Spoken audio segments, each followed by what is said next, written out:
Biz hozir o'zlari bilmaydilar. Dildor opani oldiga keldik. Dildor opa bizada vrach, kosmetolog, dermatolog bo'lib volontyorlik qiladilar. Chista shanba kuni kelib bizga hamma patsient emas, bizada uходовый kosmetika olishga kelgan mijozlarga konsultatsiya beradi. Bepul diagnostika qiladilar. Surpriz qilib oldilariga kiramiz. Assalomu alaykum. Oldingizga ham sezmaysiz.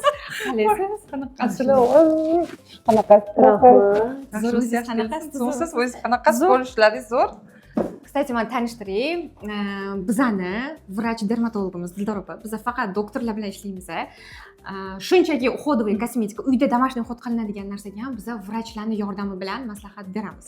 Nima uchun men Dildor opani tanlaganman? Dildor opadagi eng qadrlaydigan xislatim ular birinchi insoniylikni o'ringa qo'yadilar, ikkinchi o'rinda esa sun'iylikka qarshilar.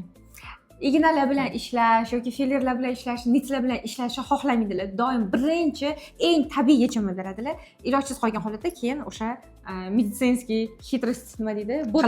Botokslar mezani qilinadi. Shunaqalarga o'tadilar. Shuning uchun men bularni ko'proq qadrlayman. Birinchi o'ringa uходовый kosmetika yoki uy parvarishi yoki tabiiy parvarishlarni birinchi o'ringa qo'yganlari uchun. Shanba kuni Dildor opa bu kelayotgan shanbada bizda bepul diagnostika qilib beradilar.